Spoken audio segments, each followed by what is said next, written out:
Assalamualaikum warahmatullahi wabarakatuh. Yang saya hormati Gus Hazam selaku PCNU dan para kiai, para bunyai yang hadir di sini. Pertama, saya bahagia sekali bisa ketemu dengan orang-orang yang aktivitasnya melakukan aktivitas sama seperti yang dilakukan oleh Rasulullah, seorang pedai. Dan tadi sudah disampaikan oleh Pak Kiai Nasrullah betapa bahwa Rasul pertama kali yang dilakukan oleh Rasul adalah berdakwah. Dan kalau kita lihat dari kacamatanya dakwah, maka semua ilmu pengetahuan itu adalah alat dakwah, alat untuk melakukan dakwah, karena perspektifnya adalah dakwah. Syariah itu juga bagian dari dakwah. Nanti manajemen itu juga bagian dari dakwah, karena kacamatanya adalah kacamata dakwah. Nah, ini sepertinya saya akan menyampaikan dengan cara yang cepat, dan apalagi hari ini bahagianya sekali itu karena kita membicarakan tentang dakwah milenial, karena undangan yang disampaikan oleh Pak Aid, mana orangnya Pak Aid, bahwa saya harus menyampaikan dakwah milenial, dakwah milenial, dan alhamdulillah pesertanya juga milenial semua. Amin. Wajahnya milenial tapi umurnya milenial. Atau dari situ ya?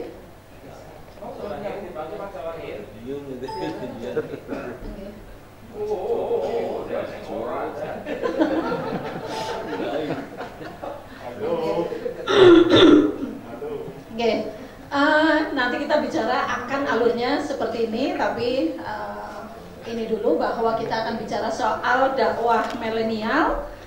Dakwah milenial sebenarnya kita akan membicarakan tentang metode dan strategi dakwah di era milenial. Nah, ketika kita bicara milenial sebenarnya dakwahnya bukan dakwah milenial, tapi dakwah bagi masyarakat milenial. Nah, sebelum ke dakwah milenial, kita lihat alurnya dulu, bahwa nanti akan kita bicarakan tentang falsafah dakwah, kemudian ada ilmu dakwah, ada metodenya, ada strateginya, dan kemudian ada medianya. Nah, yang semuanya terfokus untuk dakwah di era milenial. Nah, kemudian seperti yang kita tahu bahwa agama itu ada di kelompok bahwa agama besar di dunia itu ada 6, yaitu ada yang pertama adalah agama Yahudi, kemudian Majusi, Hindu, Buddha, Kristen, dan Islam. Dan kita harus mengakui dan harus terima bahwa agama Islam itu adalah agama yang paling belakangan lahirnya. Nah, kemudian dari pengelompokan 6 agama besar itu, ada nggak agama-agama yang selain 6 ini ada, termasuk yang sudah di Indonesia diakui adalah Konghucu.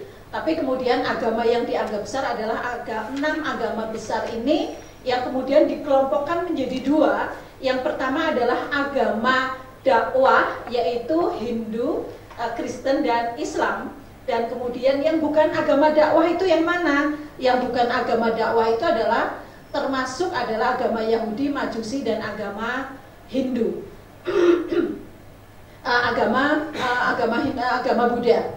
Nah, kemudian Islam itu dianggap, atau Islam itu memang dari penelitian yang selama ini dilakukan, Islam itu menjadi bagian dari agama dakwah.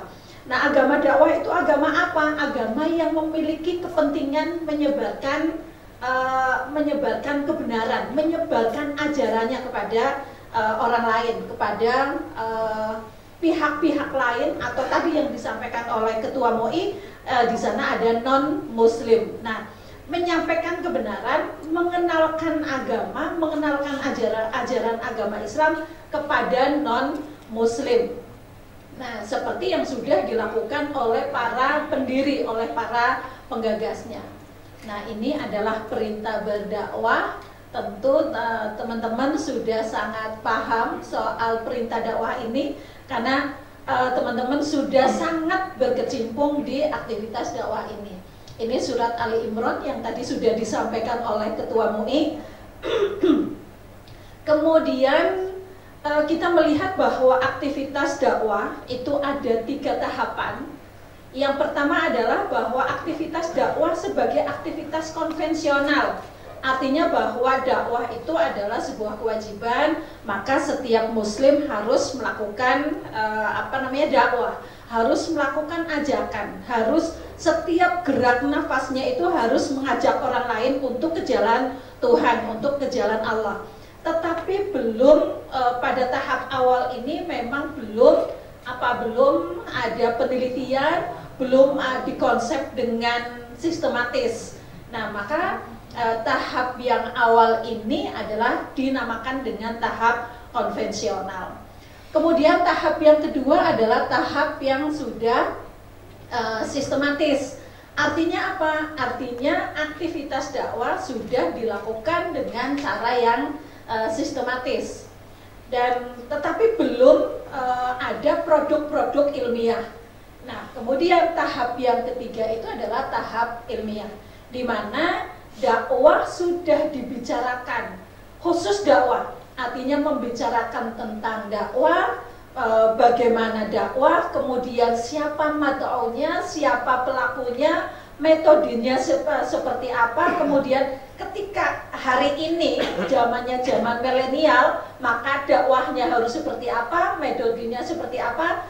Itu adalah tahapan yang ketiga, tahapan di mana dakwah bukan hanya sebagai aktivitas tetapi juga menjadi sebuah ilmu yang kemudian dikenal dengan ilmu dakwah. Kemudian pada umumnya ilmu lahir itu dari filsafat, dari filsafat, karena filsafat biasanya membicarakan tentang hakikat dari sesuatu.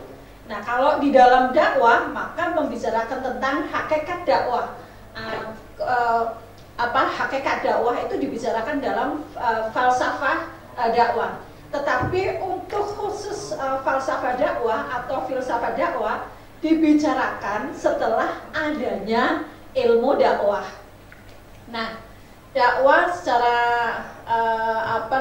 secara etimologi teman-teman sudah tahu sekali, dan kemudian secara istilah juga sudah tahu bahwa yang namanya dakwah itu adalah tadi juga sudah dikatakan oleh Ketua MUI bahwa yang namanya dakwah itu mendorong atau mengajak orang lain kepada jalan Tuhan. Dan kemudian falsafah itu dari bahasa Yunani kemudian diarabkan menjadi falsafah. Nah, kemudian kalau falsafah ini merupakan sebuah proses berpikir. Jadi kalau filsafat memang mikir. Nah, tetapi itu menjadi sebuah proses yang penting karena itu akan menjadi pengembangan termasuk di dalam pengembangan dakwah, pengembangan ilmu dakwah. Nah, filsafat proses berpikir atau analisa yang hati-hati terhadap suatu masalah yang kemudian menyusunnya dengan sistematis sebagai dasar tindakan. Jadi kira-kira teman-teman juga suatu saat akan melakukan melakukan tindakan-tindakan, melakukan aktivitas-aktivitas dakwah hasil dari sebuah analisa kritis. Nah, kemudian proses dakwahnya ini, proses dari filsafat dakwah, kemudian kok sampai nanti pada dakwah milenial itu, yang pertama adalah bahwa dakwah itu bertolak dari pemahaman terhadap ayat-ayat dakwah. Karena materi dakwah itu adalah Al-Quran dan hadis, itu adalah materi dakwahnya. Kemudian dari materi dakwah dihubungkan dengan filsafat, sejatinya dakwah itu yang seperti apa, kemudian siapa yang harus mendapatkan, siapa pelaku dakwahnya, siapa yang wajib melakukan aktivitas dakwah, dan siapa yang menjadi sasaran dakwahnya itu siapa. Nah, itu dibicarakan di dalam filsafat dakwah. Tadi juga sudah disampaikan. Nah, kalau dakwah itu gimana, seperti apa, dan kemudian kalau sesama muslim itu gimana, apa. yang kemudian melahirkan filsafat dakwah. Nah, kemudian yang kedua dari lahir filsafat dakwah itu adalah pemikiran yang mendasar dan sistematis, logis, menyeluruh tentang dakwah Islam sebagai sebuah sistem aktualisasi ajaran Islam di sepanjang zaman. Karena Islam adalah agama yang sesuai dengan segala zaman, pantas untuk segala zaman, padahal generasinya akan berbeda-beda. Generasi sekarang adalah generasi milenial. Setelah generasi milenial sudah ada generasi lagi, generasi post milenial. Jadi kalau generasi milenial adalah generasi yang nanti di belakang akan disampaikan. Generasi milenial itu kira-kira generasi yang lahir tahun 1980 hingga tahun 2000. Nah, jadi kira-kira yang berada di ruangan ini kan berarti milenial ya? 1980 sampai 2000. Berarti kan masih milenial. Berarti kalau yang lahir tahun 2000, berarti yang lahir tahun 2000 gimana?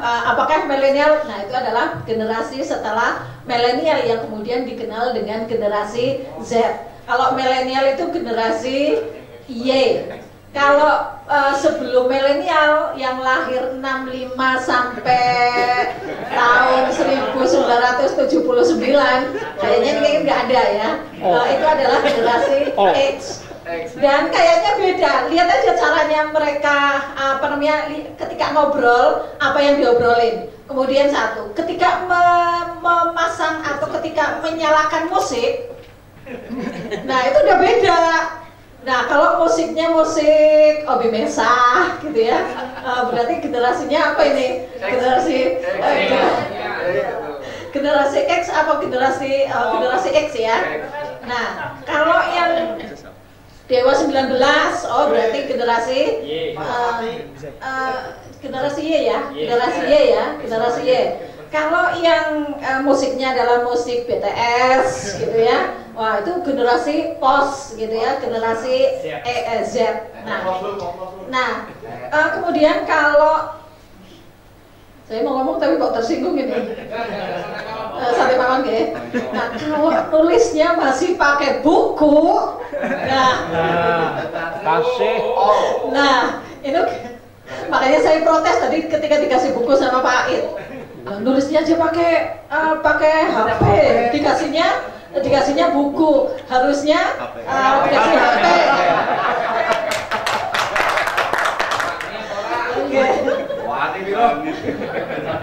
Nah, jadi teman-teman mohon maaf ketika ketemu dengan generasi-generasi yang akan kita sapa nanti, ternyata mereka tidak bawa buku ya, mereka membawa HP. Dan ketika kita ngobrol, ketika kita ngomong begini, ternyata mereka serius banget dengan HP-nya mereka. Tidak tentu atau belum tentu mereka sedang WA-an, atau mereka sedang WA-an, atau mereka sedang WhatsApp-an, atau mereka sedang main HP sendiri. Mereka sejatinya sedang mencatat apa yang dibicarakan oleh teman-teman semua.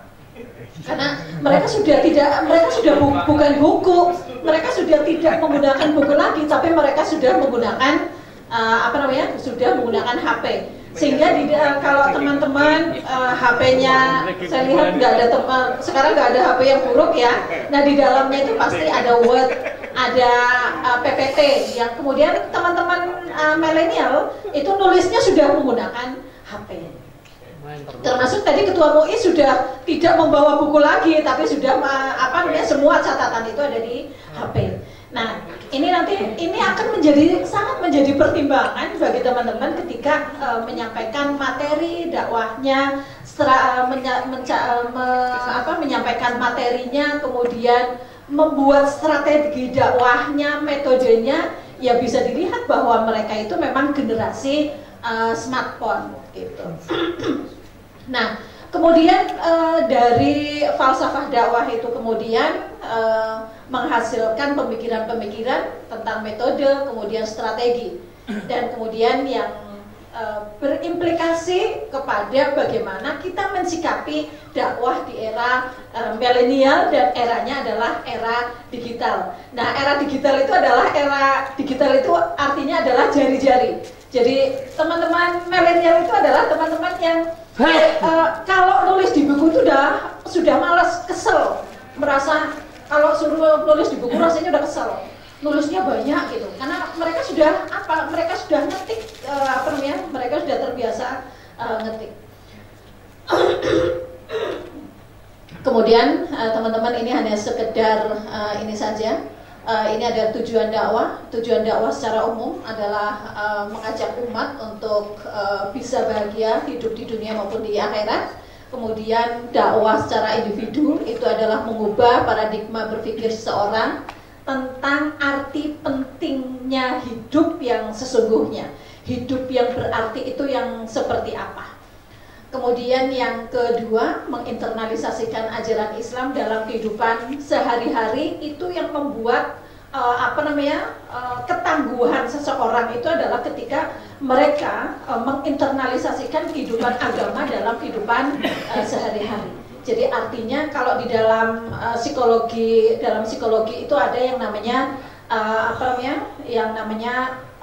psikologi mental atau kesehatan mental. Orang yang memiliki kesehatan mental yang tinggi karena mereka adalah orang-orang yang menginternalisasi ajaran-ajaran agama di dalam kehidupan. Kemudian yang ketiga adalah menginternalisasi ajaran agama Islam dalam kehidupan sehari-hari. Kemudian untuk masyarakat, jadi tadi sepertinya Pak Ketua MUI bicara hanya sebentar, tapi kemudian ini menjadi inspirasi sekali buat kita, karena ternyata tujuan dakwah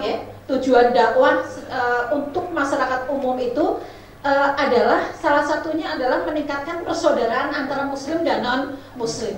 Dan itu bagian dari moderasi beragama, bahwa kita sebagai seorang Muslim sangat meyakini bahwa kalau Tuhan mau, semua orang itu beragama Islam.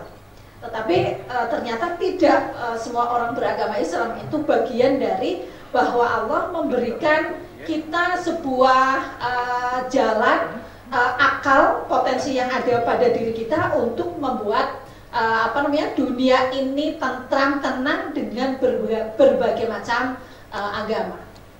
Kemudian yang kedua, meningkatkan hubungan yang harmonis dan saling menghargai antar kelompok agama, antar kelompok di masyarakat.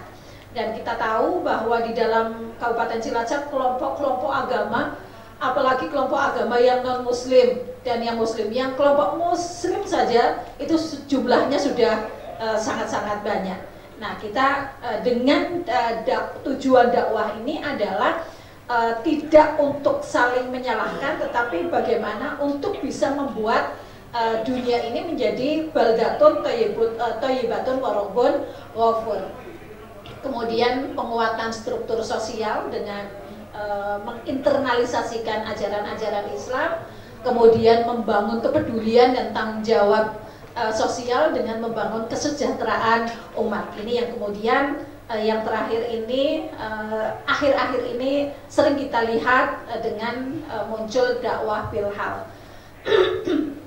Nah, itu fungsi dakwah, mengisahkan Tuhan, kemudian mengubah perilaku manusia ke arah yang positif tentunya, membangun peradaban manusia yang sesuai dengan ajaran Islam dan menegakkan kebaikan dan mencegah kemungkaran, amar ma'ruf nahi mungkar. Kemudian metode dakwahnya ini penting untuk dilihat atau enggak ini tentang metode dakwah. Ada banyak metode dakwah, ada dakwah fardiyah, dakwah ammah bilisan, lisan juga masih sangat-sangat penting di lingkungan kita, juga dakwah bilisan juga penting. Kemudian dakwah bilisan ada ammah, ada kemudian bilisan dengan langsung. Bilhal ini yang menjadi lebih penting apalagi pada masa pandemi. Kemudian dakwah bitadwin ini teman-teman sudah membiasakan diri atau belum dakwah dengan tulisan. saya sih berpikir bahwa dakwah dengan menggunakan tulisan tidak usah dipikirkan terlalu jelimet, tetapi bahwa teman-teman setiap pagi mengupload status itu yang status teman-teman nyong sewu, ada nggak yang tidak punya Facebook? Nggak ada nggih? Berarti ada semua nggih? Kira-kira yang selama ini yang diupload itu apa ya? Kegiatan ya. Sarapan pagi. Jangan-jangan maksud saya kayak saya ya, nguploadnya kalau lagi selfie kemudian diupload gitu ya. Yang nggak penting-penting gitu ya. Nah, dakwah dengan tulisan ini sebenarnya sangat sederhana. Seperti Kang Husen Buya Muhammad Husen misalnya, setiap pagi dia akan mengupload tulisan-tulisan tentang ilmu atau tentang apa saja yang bermanfaat bagi orang lain. Nah, kalau kita mulai membiasakan diri mengupload setiap pagi hanya satu kali saja, jangan-jangan tidak kober, hanya satu kali saja yang isinya adalah amar ma'ruf nahi mungkar. Kemudian dakwah bil hikmah, ini dakwah dengan persuasif. Kemudian metode dakwah menurut Quran An-Nahl ayat 125 tadi sudah ya, bil hikmah mau'izatil hasanah dan wajadilhum billati hiya ahsan. Kemudian hikmah itu seperti apa yang hikmah itu? Hikmah itu tadi juga sudah disampaikan, membantu saya sekali dan membantu kita semua apa yang disampaikan oleh Ketua MUI. Bil hikmah itu adalah dengan cara menjelaskan Islam dengan argumentasi yang kuat. Yang tentu saja bil hikmah ini tidak mungkin bisa dilakukan tanpa kita mengadopsi ilmu-ilmu yang lain. Sehingga kemudian ilmu psikologi menjadi sangat penting buat seorang dai. Ilmu sosiologi, bagaimana cara berteman, itu juga penting sekali bagi seorang dai. Karena ini ketika seorang dai mengetahui atau mengetahui, kalau tidak menguasai ya, mengetahui soal psikologi dakwah, kemudian ada sosiologi, kemudian ada ilmu ilmu tasawuf, maka itu kemudian akan sangat berpotensi seorang dai bisa menyampaikan materi dakwah dengan cara hikmah. Kemudian yang kedua adalah mau'izatul hasanah. Ini adalah mau'izatul hasanah itu tidak sekedar menyampaikan dengan cara lisan, tetapi bagaimana bisa mengajak orang lain dengan cara yang sesuai dengan kondisi dan situasi dari mat'au atau sasaran dakwah. Kemudian yang ketiga, ini agak relatif lebih khusus, mujadalah wajadilhum billati hiya ahsan. Nah, biasanya untuk mujadalah ini memang walaupun tidak semua memang diperkhususkan untuk orang-orang yang memang menguasai ilmu pengetahuan atau mereka yang bukan orang kosong gitu ya, bukan orang kosong. Artinya mereka siap untuk berdebat, mereka ketika mendapatkan mendapatkan informasi dari kita semua, dari panjenengan semua, mereka tidak langsung masuk karena mereka sudah mempunyai dasar lebih dulu. Sehingga kemudian butuh strategi dengan mujadalah, dan ini akan relatif lebih efektif ketika dilakukan dengan cara tertutup. Karena jangan-jangan konflik ini Pak Aib dan kemudian gontok-gontokan dan lain sebagainya, dan maka kemudian perlu ruang tertutup sehingga kemudian yang keluar adalah hasil dari mujadalah tersebut. Kemudian ketika kita bicara soal strategi, teman-teman mungkin bisa melihat kondisi mat'u. Ini saya seperti nguyai segoro saja, okay? Kondisi mat'unya seperti apa? Ya sekarang teman-teman milenial. Barangkali teman-teman ketika diminta untuk ceramah di depan anak-anak SMA tentunya akan sangat berbeda dengan ketika di depan para guru-gurunya. Nah, ini akan menjadi akan sangat berpengaruh kita menetapkan sebuah strategi. Nah, kemudian kondisi mat'unya, kemudian juga situasi masyarakat mat'u. Saya masih ingat Pak Solihun dulu penelitiannya itu adalah dakwah di masyarakat nelayan. Ngoten nggih, Pak Kiai Soleh nggih. Nilai-nilai dakwah. Nilai-nilai dakwah pada nilai-nilai dakwah pada nilai-nilai dakwah pada apa yang laut itu nggih? Sedekah laut. Sedekah laut. Ada nggak nilai-nilai dakwahnya pada sedekah laut? Nah, seorang peneliti memang harus jujur gitu. Artinya kalau nggak ada ya diomongin aja, nggak ada gitu ya. Bahwa penelitian itu tidak harus bahwa kita berasumsi atau kita berhipotesa bahwa ada nilai-nilai dakwahnya kok di dalam sedekah laut, padahal nggak ada. Nah, ya, jadi dia ternyata ada nilainya, ada nilai-nilai dakwahnya karena ternyata ketika mulai dilarung juga mengucapkan syahadat dulu dan kemudian bismillah. Malam sebelum dilakukan sedekah laut juga ternyata sudah dilakukan tahlilan. Nah, itu kan artinya apa? Artinya di dalam upacara sedekah laut itu ada nilai-nilai dakwahnya, ada nilai-nilai ajaran agamanya. Nah, kemudian sekarang medianya begini. Beda banget dengan ketika saya kecil, karena saya generasi X gitu ya. Nah, beda banget ini dengan media dakwah zaman pada waktu itu dengan sekarang. Itu kira-kira gitu. Nah, mana yang panjenengan belum mengakses, jadi kira-kira harus mengakses gitu. Twitter kagungan apa enggak gitu ya. Kemudian apa sudah dijual? Ada Facebook, WhatsApp itu pasti punya ya, WhatsApp pasti punya. Kemudian YouTube-nya ternyata channelnya nganggur saja gitu ya. Nah, jadi saya sangat menghargai kalau kalau teman-teman itu ngirimin hasil YouTube-nya panjenengan ke saya. Tolong di subscribe ya gitu. Nah, saya sangat menghargai karena ini adalah sebuah terobosan yang luar biasa dan ini panjenengan mesti keluar out the box gitu ya, bahwa panjenengan sudah merasa yakin, sudah merasa nyaman dengan melakukan dengan melakukan dakwah via YouTube. Karena ini sangat penting karena YouTube itu kan seperti pasar bebas ya, seperti pasar. Ketika kita mau nyari ternyata nggak ada. Yang ada tuh mereka semua gitu ya. Yang ini gimana sih nggak ada. Nah, dan kita tidak boleh a priori. Kita tidak boleh a priori. Jangan siki bocah angel dan lain sebagainya. Karena memang kita selisih ban.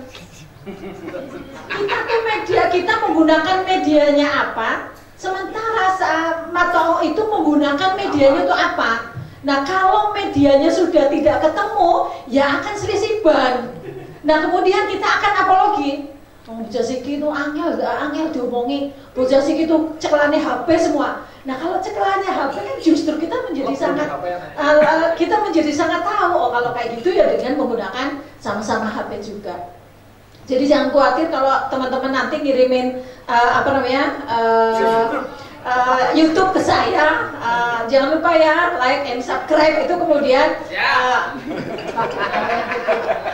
enggak saya subscribe ya, pasti enggak karena penting ya kita saling menguatkan gitu. Jadi teman Pak Muslihun ngirim ke saya subscribe. Kemudian Pak Id ngirim ke saya subscribe. Kemudian sama juga teman-teman perempuan juga ke teman-teman yang lain. Jadi saling membagi, saling support gitu.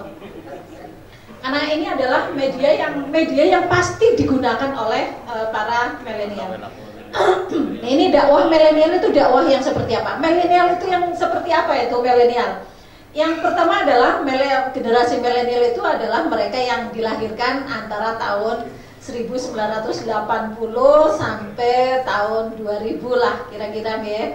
Jadi teman-teman ini berarti bagian dari milenial. Makanya kemudian nanti strateginya juga akan lebih mudah.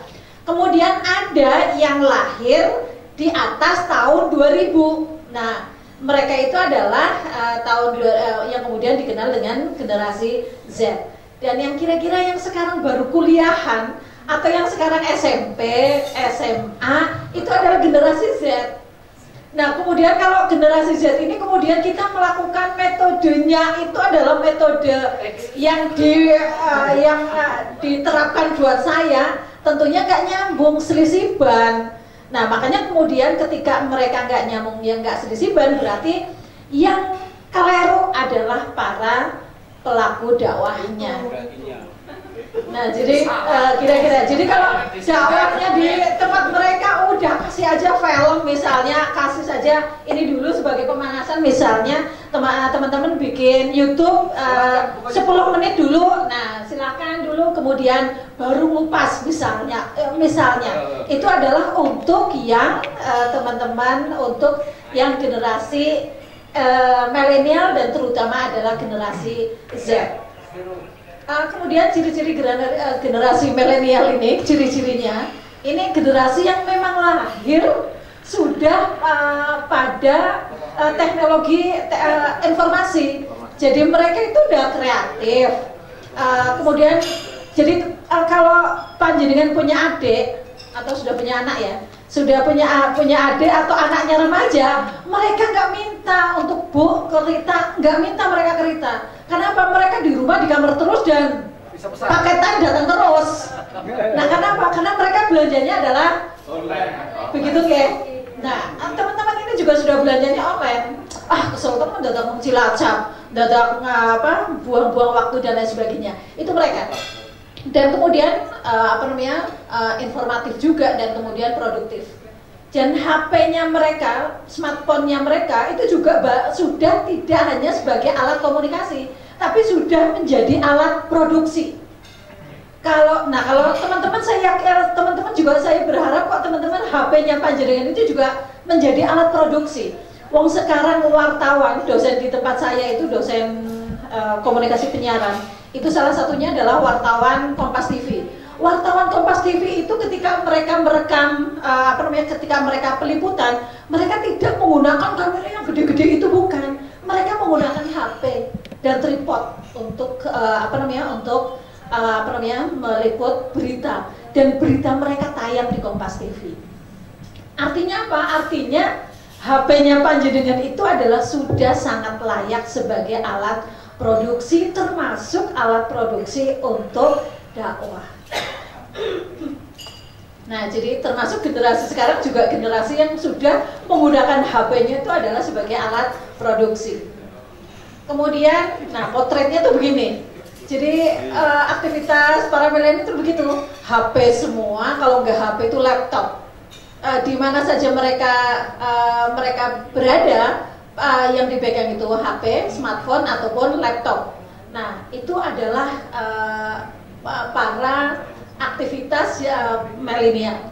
Dan kemudian hasil penelitiannya, ini hasil penelitiannya memang di Boston ya, tetapi kemudian bisa kita tarik untuk masyarakat Indonesia, untuk masyarakat milenial, bahwa minat bacanya para milenial itu sudah bukan minat baca di buku, tapi menggunakan minat bacanya sudah menggunakan smartphone.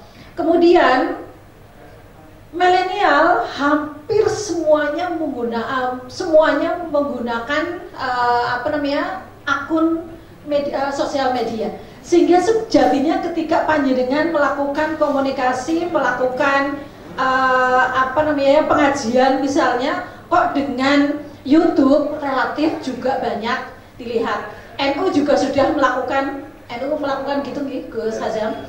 Sudah NU online itu sudah melakukan pengajian dengan menggunakan online. Dan penelitian yang terjadi, penelitian yang baru-baru ini, ternyata kalangan moderat, jangan-jangan saya dan panjenengan itu kalangan moderat itu kalangan yang dianggap angkuh, kalangan yang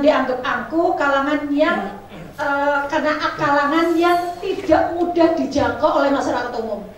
Karena apa? Karena kalangan moderat ini justru jarang sekali menggunakan media sosial untuk dakwah. Jadi akhirnya mereka-mereka yang pintar menggunakan media sosial itu yang diakses oleh para milenial.